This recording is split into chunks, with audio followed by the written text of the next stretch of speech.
ಆಚಿ ಮಸಾಲ. ಎಂತ ಅಡಿಗೆಯ ರುಚಿಯಾಗೋ ರಹಸ್ಯವು 20 ರೂಪಾಯಿ. ಎಂಬಿಬಿಎಸ್ ವಿದ್ಯಾರ್ಥಿನಿ ಬದುಕಿನಲ್ಲಿ ಅಚ್ಚರಿಯ ಪವಾಡವೊಂದು ನಡೆದಿದೆ. ಆಟೋ ಇಮ್ಯೂನ್ ಕಾಯಿಲೆಯಿಂದ ಯುವತಿ ಬಳಲ್ತಾ ಇದ್ಲು.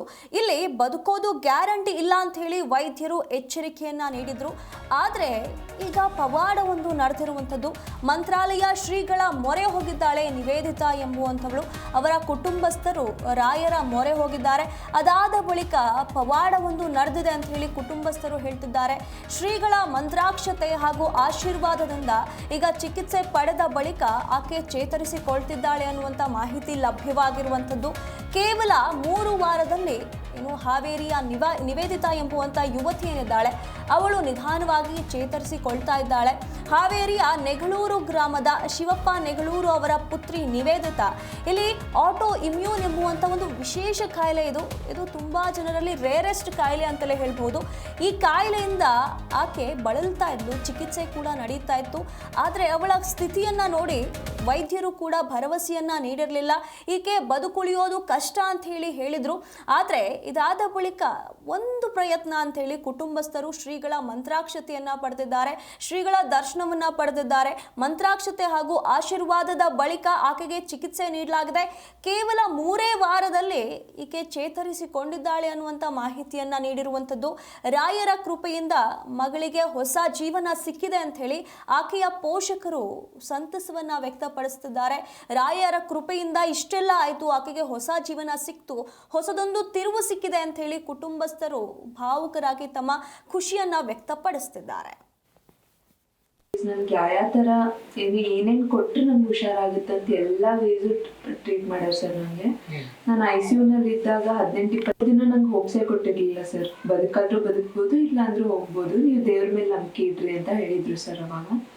ಸೊ ನಮ್ಮ ಅಕ್ಕ ರಾಘವೇಂದ್ರ ಮಠಕ್ಕೆ ಯಾವಾಗ್ಲೂ ನಡ್ಕೋತಿದ್ರು ಸರ್ ಹೊಸರೀತಿ ರಾಘವೇಂದ್ರ ಮಠಕ್ಕೆ. ಸೊ ಅವಾಗ ನಾನು ಕರ್ಕೊಂಡು ಹೋದ್ರು. ಇಲ್ಲಿ ಆಶೀರ್ವಾದ ಮಾಡ್ತಾರ ಅಜ್ಜರು. ನಮ್ಗೆ ಏನು ದೇವ್ರ ಮೇಲೆ ನಂಬಿಕೆನೇ ಇರ್ಲಿಲ್ಲ ಸರ್. ಯಾವ ದೇವ್ರು ಏನ್ ಮಾಡ್ತಾರೆ ಅಂದಾಗ ಗುರುಜಿ ಆ ಫೋಟೋ ಕೊಟ್ಟು ಮಂತ್ರಾಕ್ಷತೆ ಹಾಕಿ 5 ವಾರ ನಡ್ಕೊರಿ ಹುಷಾರಾಗ್ತೀಯ ಅಂತ ನಮಸ್ಕಾರ ಇದು ಆಶೀರ್ವಾದ ಮಾಡಿ ಹೋಗಿದ್ರು. ಸೊ ಅದ ನಡ್ಕೊಂಡು ಹೊಸರೀತಿಗೆ ಹೋಗ್ತಿದ್ವಿ ಸರ್. 3 ವಾರದಲ್ಲೇ ನಾನು ಮೊನ್ನೆ ಎದ್ದಿದ್ದೀನಿ ಸರ್. ಸರ್ ನನಗೆ Gaba B auto immune encephalitis ಅಂತ ಡಯಾಗ್ನೋಸ್ ಆಯಿತು. ಆ ಡಯಾಗ್ನೋಸ್ ಆದಮೇಲೆ ಬರೀ ಫಿಟ್ಸ್ ಬರೋಕ್ಕೆ ಶುರುವಾಯಿತು ಮೇಲೆ.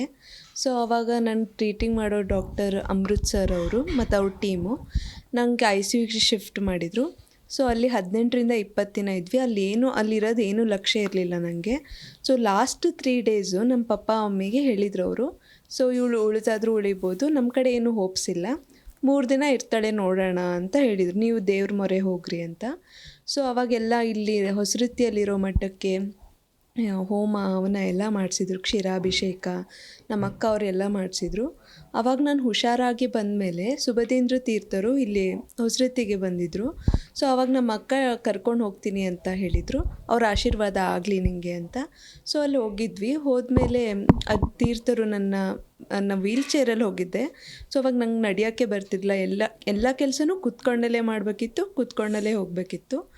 ಅವಾಗ ನಿಂದ್ರಕ್ಕೂ ಬರ್ತಿರಲಿಲ್ಲ ನನಗೆ. ಸೊ ವೀಲ್ ಚೇರಲ್ಲಿ ಹೋಗಿದ್ದೆ. ಆವಾಗ ಗುರುಗಳ ಆಶೀರ್ವಾದ ಮಾಡಿ 5 ವಾರ ನೀವು ಇಲ್ಲಿ ಮಠಕ್ಕೆ ಬಂದು ನಡ್ಕೊಳ್ರಿ, ನಿಮಗೆ ಒಳ್ಳೆಯದಾಗತ್ತೆ ಅಂತ ಹೇಳಿ ಆಶೀರ್ವಾದ ಮಾಡಿ ಮಂತ್ರಾಕ್ಷತೆ ಹಾಕಿ ಹೋದರು. ಮತ್ತು ಚಿತ್ರವಾದ ಕಾಯಿಲೆ ಉಟ್ಕೊಂಡಿತ್ತು. ನಾವೆಲ್ಲ ಡಾಕ್ಟ್ರ್ ಹತ್ರ ತೋರಿಸಿದ್ವಿ. ಬ್ಲಡ್ ಚೆಕಪ್ ಮಾಡಿಸಿದ ಮೇಲೆ ಈ ಮನಸ್ಸಿನಲ್ಲಿ ಅಲ್ಲಿ ಗೊತ್ತಾಯಿತು ಇದೊಂದು ಕಾಯಿಲೆ ಐತಿ ಅಂತ. ಇದೆಲ್ಲ ರೇರ್ ಕಾಯಿಲೆ, ಇದು ಭಾಳ ವಿಚಿತ್ರ, ಯಾರಿಗೂ ಬರದೇ ಇರೋಂಥದ್ದು ಅಂತ ಡಾಕ್ಟ್ರ್ ಹೇಳಿದರು. ಅಲ್ಲಿಂದ ನಾವು ಡಯಾಗ್ನೋಸಿಸ್ ಮಾಡಿಸಿದ್ವಿ ಹುಬ್ಳಿಯಲ್ಲಿ. ಅಮೃತ್ ಸರ್ ಅಂತ ತುಂಬ ಅವ್ರ ಟೀಮ್ ಎಲ್ಲ ಸೇರಿ ಒಂದು ಒಳ್ಳೆ ಟ್ರೀಟ್ಮೆಂಟ್ ಕೊಟ್ಟರು. ಹೇಳಿದರು ಇದು ಇವತ್ತೇ ಆಗ್ಬೋದು, ನಾಳೆ ಆಗ್ಬೋದು, ಇದು ತುಂಬ ರೇರು, ನಾವೆಲ್ಲ ಸ್ಟಡಿ ಮಾಡಿ ಅವಳಿಗೆ ಇದನ್ನ ಈ ಥರ ಟ್ರೀಟ್ಮೆಂಟ್ ಕೂಡ ಆಗ್ತೀವಿ.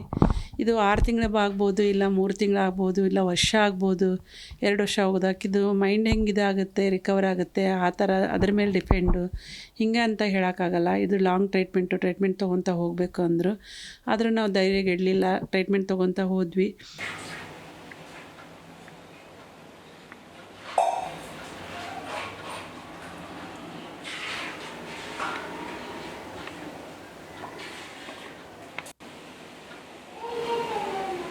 ಇದೇ ಫೋಟೋ ಅಲ್ವಾ ಕೊಟ್ಟಿದ್ದು? ಹಾಂ ಸರ್, ಇದೇ ಫೋಟೋ.